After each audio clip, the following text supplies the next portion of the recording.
You know, some stories, they don't just sit in the pages of history. They crawl under your skin, they linger in the silence of the night, and they make you glance twice at the shadows in your own home. This is one of those stories.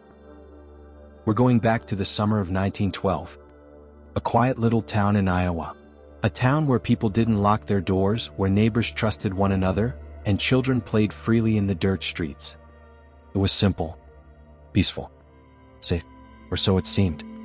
Because on June 10th of that year, the people of Villisca would wake up to find one of the most horrifying crime scenes in American history. A whole family, plus 2 young guests, slaughtered in their beds, their skulls smashed in with an axe. And more than 100 years later, the killer's name is still unknown. This is the story of the Villisca Axe Murders. Let's paint the picture. It's 1912. The US is changing fast. Cities are booming, new inventions like the automobile are popping up, and yet in small towns like Villisca, life moves at a slower pace. It's farming country, the kind of place where Sunday service is the highlight of the week, and gossip spreads faster than the wind. The Moore family lived right in the heart of town. Josiah Moore, people called him Joe, was a respected businessman. His wife, Sarah, was a devoted churchgoer, active in the community.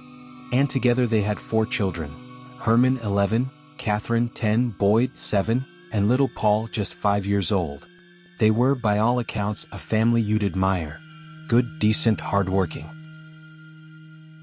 On Sunday, June 9th, the Moores attended their church's Children's Day service. Sarah helped organize it, so the whole family was involved. That night, 2 young friends of Catherine's, Lena and Ina Stillinger, ages 12 and 8, were invited to sleep over at the Moore house. A fun little treat after the long church program. Nobody could have guessed that it would be their last night alive. The next morning, June 10th, something was off. The Moore home was unusually quiet. No children running around. No one outside feeding the chickens. Their neighbor Mary Peckham noticed. She waited a while, but when no one stirred, she walked up to the house and knocked. Silence. She tried the door. Locked. That was strange. Nobody in Villisca locked their doors. Feeling uneasy, she called Josiah's brother, Ross Moore. He came with a spare key. Together, they stepped into the house. And what they found inside was a nightmare. The house was dark, every curtain drawn tight. The air was thick, heavy with something foul. They entered the first bedroom and froze. There lay the Stillinger girls, covered in blood, motionless. Ross's heart pounded as he rushed upstairs, hoping maybe the rest of the family had survived. But it was worse, much worse. In the master bedroom, Josiah and Sarah lay in bed, brutally murdered. Josiah had been hit so many times with the axe that his face was unrecognizable. His head had been split open. Sarah, beside him, had also been bludgeoned to death. In the children's rooms, the horror continued. Each of the 4 more children was still in bed, their small bodies lifeless, their heads crushed. All 8 people in the house were dead. And the weapon? The family's own axe, left propped against the wall.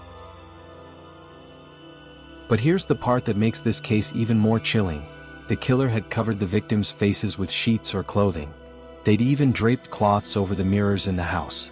And in the kitchen, a bowl of bloody water sat in the sink, as if the killer had washed up before slipping quietly back into the night. This wasn't just murder. It was something darker, something calculated. News of the murders spread like wildfire.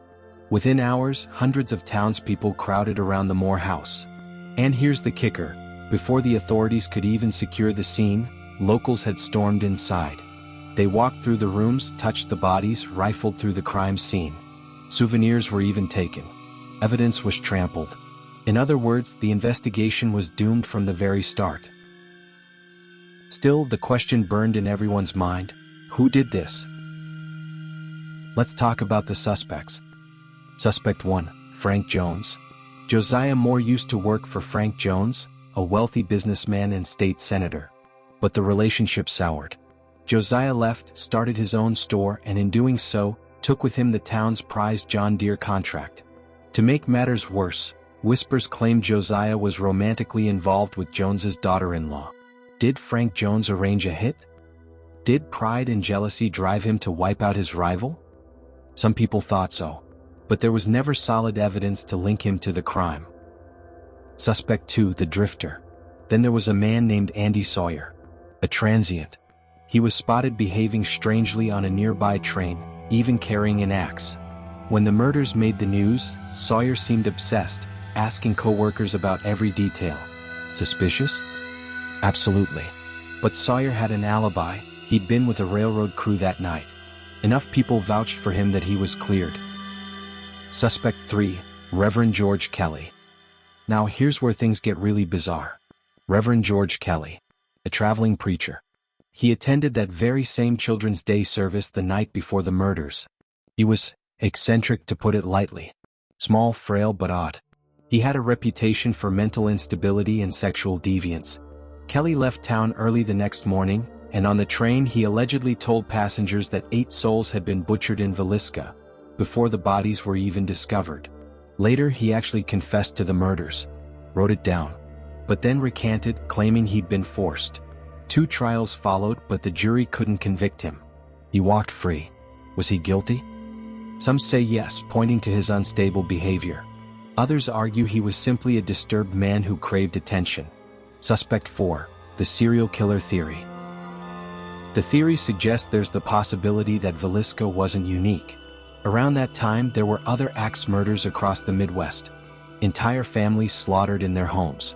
Similar methods. Sleeping victims, blunt side of the axe, faces covered, mirrors draped. Could Villisca have been the work of a roving serial killer?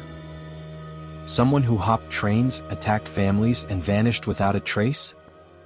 If that's true, then the Moores may have been nothing more than victims of chance. Despite years of investigation, despite suspects and confessions, nobody was ever convicted. The case went cold.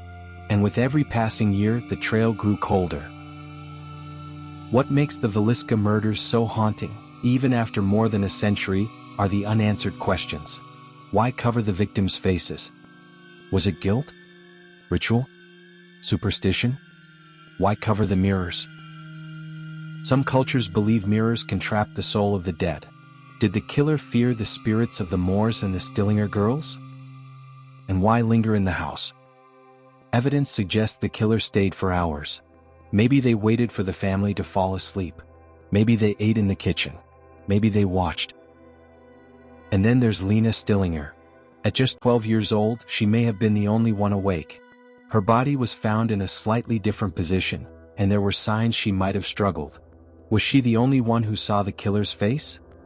The questions pile up. The answers never come.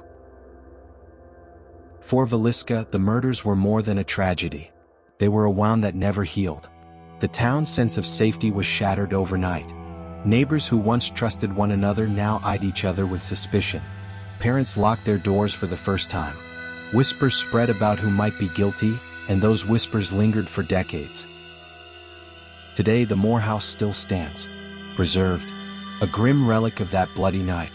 It's open for tours, and some brave souls even stay overnight. And here's the thing. Many visitors swear the house is haunted. They hear footsteps, whispers, children's laughter. Doors open and close on their own. Some feel a crushing sense of dread in the bedrooms. Others claim they've seen shadows moving in the hallways. Is it ghosts? Or just the heavy weight of history pressing down on anyone who dares to step inside? One thing's certain. The Villisca Axe Murders left behind scars that time can't erase. 8 lives were stolen in a single night. Josiah, Sarah, Herman, Catherine, Wood, Paul, Anna, Lena. They never received justice. And more than 100 years later, their story is still told, still whispered, still haunting. Because maybe that's the true legacy of Villisca, a reminder that evil can strike anywhere. That sometimes, even in the safest places, the most horrifying mysteries remain unsolved. And the scariest part? The killer walked away, into the night, free. Maybe never caught for any crime. Maybe never suspected again. Maybe living a normal life, while Villisca was left to remember the axe in the dark.